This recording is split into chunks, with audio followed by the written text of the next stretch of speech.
বাসায় তৈরি করে ফেললাম সুজি আর ডিম দিয়ে পারফেক্ট কেক। আজকের রেসিপিটি A to Z ভালোভাবে বুঝিয়ে দেওয়া হবে। এর ভিতরে রয়েছে অনেক টিপস এন্ড ট্রিক্স।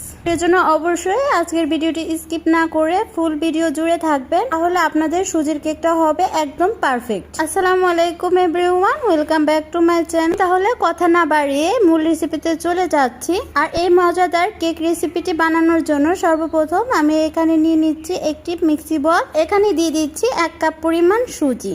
আর সুজিগুলোকে অবশ্যই মেপে দিতে হবে। আর যে কাপে মেপে আমি সুজি দিয়েছি ওই কাপ মেপেই 1 কাপ পরিমাণ আমি জাল করে রাখা ঠান্ডা দুধ অ্যাড করছি। এখন একটি চামচের মাধ্যমে একটু নাড়াচাড়া করে ভালোভাবে মিশিয়ে নিচ্ছি। ভাবে মিশিয়ে নেওয়া হয়ে গেলে এই সুজি আর দুধের মিশ্রণটাকে আমি 30 মিনিটের জন্য রেস্টে রেখে দেব। পারফেক্টলি ভালোভাবে মিশিয়ে নেওয়া হয়ে গিয়েছে। এখন আমি এই মিশ্রণগুলোকে 30 মিনিটের জন্য রেস্টে রেখে দিচ্ছি। এরই ফাঁকে আমি কিছু কাজ করে নেব। এর জন্য সর্বপ্রথম মিক্সি বলে দিয়ে দিচ্ছি একটি ডিম। যদি নর্মাল ফ্রিজে থাকে অবশ্যই 30 মিনিট আগে বের করে ডিমটাকে স্বাভাবিক তাপমাত্রা করে নিতে হবে। পর্যায়ে এখানে দিয়ে দিচ্ছি 1/2 কাপ পরিমাণ চিনি। আমি এখানে হালকা মিষ্টি অ্যাড করেছি। যদি আপনারা মিষ্টি পছন্দ করেন সেক্ষেত্রে এখানে 1 কাপ পরিমাণ চিনি অ্যাড করতে হবে। দিয়ে দিচ্ছি 1/2 চা চামচ পরিমাণ লবণ।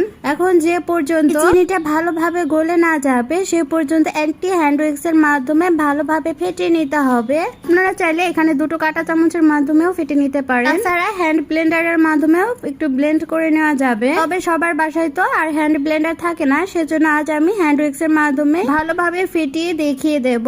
আমার এখানে হ্যান্ড উইক্স এর মাধ্যমে ফেটাতে প্রায় 10 মিনিট লেগেছে। আর এই 10 মিনিটের মধ্যে চিনিটা ভালোভাবে গলে ডিমের অন্যরকম একটি কালার চলে এসেছে, দেখতে পাচ্ছেন। এ পর্যায়ে এখানে দিয়ে দিচ্ছি 1/2 কাপ পরিমাণ রান্নার রেগুলার সয়াবিন তেল। এই রান্নার রেগুলার সয়াবিন তেল দেওয়ার পর আমি একটি হ্যান্ড উইক্স এর মাধ্যমে আরো কিছুক্ষণ ভালোভাবে ফেটিয়ে নেব।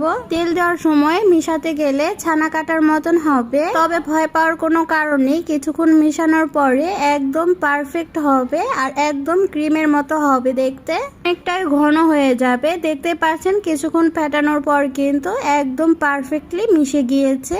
আর দেখতেও কিন্তু খুবই সুন্দর হয়েছে। চিনিটা শুধু আপনারা আপনাদের টেস্ট অনুযায়ী দিবেন। সব উপকরণের যে মাপ দেব এটি ফলো করবেন, এতে কিন্তু আপনাদের কেকটা একদম পারফেক্ট হবে। এ পর্যায়ে এখানে দিয়ে দিচ্ছি ভ্যানিলা এসেন্স। ভ্যানিলা এসেন্স দেওয়ার কারণে ডিমের যে বাজে স্মেলটা আছে ওটা দূর হয়ে যাবে। তবে আপনাদের হাতের কাছে যদি ভ্যানিলা এসেন্সটা না থাকে তাহলে আপনারা কিছুটা পরিমাণ এলাচ গুঁড়ো অ্যাড করতে পারেন। এখন হ্যান্ড উইক্স এর মাধ্যমে ভালোভাবে মিশিয়ে নিচ্ছি। এখন এর উপরে একটি চালনি বসিয়ে নিচ্ছি। এখানে দিয়ে দিচ্ছি 1/2 কাপ পরিমাণ ময়দা, অর্থাৎ এখানে 1 কাপ সুজির জন্য 1/2 কাপ ময়দায় একদম পারফেক্ট। পর্যায়ে এখানে দিয়ে দিচ্ছি 1 চা চামচ পরিমাণ বেকিং পাউডার। দিয়ে দিচ্ছি 1/2 চা চামচ পরিমাণ বেকিং সোডা।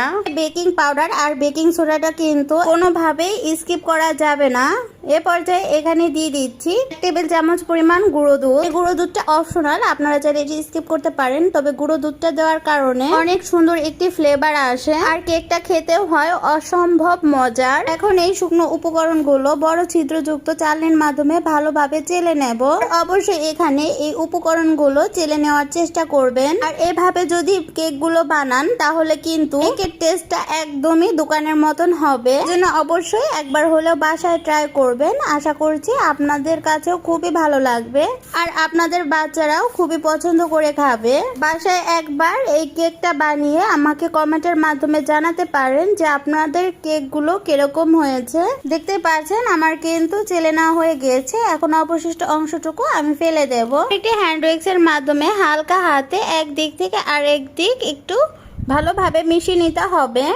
আপনারা একটু দেখে বুঝে নেন আমি কিভাবে মিশাচ্ছি। এখানে কিন্তু সাইড থেকে আর এক সাইডে নিয়ে ঠিক এভাবে আলতো হাতে ভালোভাবে মিশিয়ে নিতে হবে।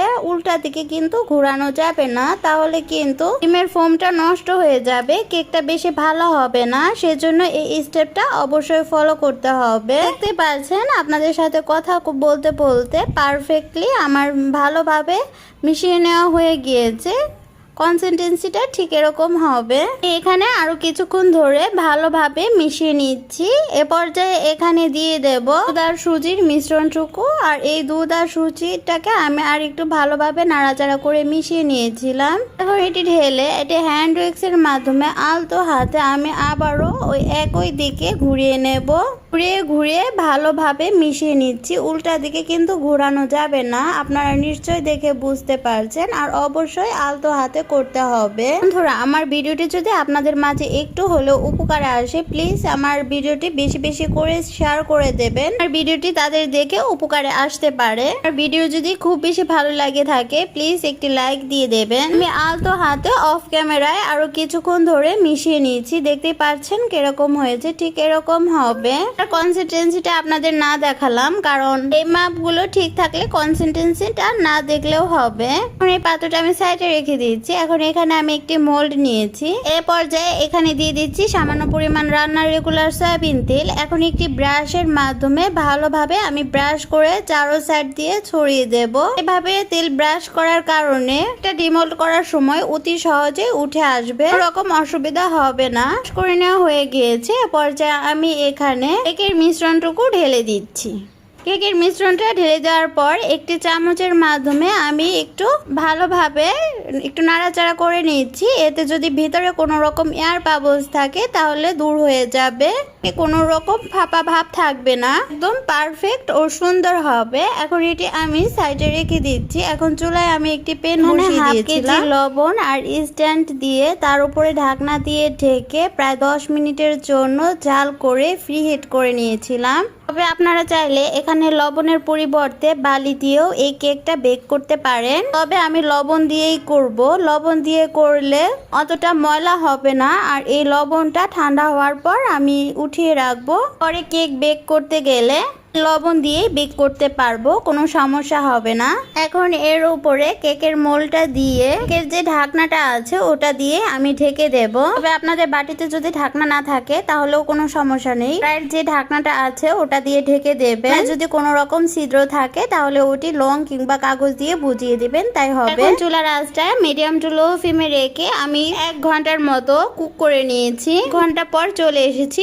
এখন আমি দেখবো কেকটা পারফেক্টলি হয়েছে কিনা, সেজন্য সর্বপ্রথম আমি ঢাকনাটা খুলিয়ে নিচ্ছি। এখন আমি একটি কাঠি দিয়ে চেক করব, সেজন্য সর্বপ্রথম আমি একটি কাঠি ঠিক এভাবে করে গেঁথে নিয়েছি। দেখতে পাচ্ছেন একদম ক্লিন বের হয়েছে। আমি আর একটু দেখিয়ে দিচ্ছি। দেখতে পাচ্ছেন একদম ক্লিন বের হয়েছে, এর মানে এটি পারফেক্টলি হয়ে গিয়েছে। তবে আপনাদের কেকটা যদি পারফেক্টলি ক্লিন না বের হয় তাহলে আবারও ঢাকনা দিয়ে ঢেকে কিছুক্ষণের জন্য কুক করে নেবেন, এতে পারফেক্টলি হয়ে যাবে। আমি কেকটা উঠিয়ে সঙ্গে সঙ্গে ডিমোল্ড করে নেব। তবে আমি আপনাদেরকে বলবো যে আপনারা সঙ্গে সঙ্গে ডিমোল্ড করতে যাবেন না, তাহলে কিন্তু কেকটা ভেঙে যাবে। যেহেতু আমার বাচ্চারা কেকটা খুব পছন্দ করে, সেজন্য আমি কেক কিংবা পুডিং বানালে সাথে সাথে ডিমোল্ড করতে হয়, সেজন্য কিছুটা পরিমাণ ভেঙে গেছে। মোল্ড করার জন্য সর্বপ্রথম আমি চারো সাইডে একটু নাইফ দিয়ে ছাড়িয়ে নিচ্ছি। এখন উপর একটি প্লেট বসিয়ে আমি দেখতে পাচ্ছেন ডিমোল্ড করে নিয়েছি। একটু একটু ভেঙে গিয়েছে, তবে সমস্যা নাই, খেতে কিন্তু অসম্ভব মজার হয়েছিল আর একদমই সফট হয়েছিল, একদমই দোকানের মতো হয়েছিল। আপনারা বাসায় একবার ট্রাই না করলে বুঝতেই পারবেন না। আর এরকম নিত্য নতুন মজার মজার রেসিপি পেতে চাইলে অবশ্যই সাবস্ক্রাইব করবেন কিংবা ফলো দিয়ে রাখবেন। আর বন্ধুদের মাঝে বেশি বেশি করে শেয়ার করে দেবেন। দেখতে পারছেন কেকটা কতটা পারফেক্ট হয়েছে, খেতে কিন্তু একদমই দোকানের মতন। আজকের মতন এ পর্যন্তই, দেখা হবে পরবর্তী অন্য কোনো মজার রেসিপি নিয়ে। সে পর্যন্ত সবাই ভালো থাকবেন, সুস্থ থাকবেন, সবাই সবার জন্য দোয়া করবেন। আল্লাহ হাফেজ।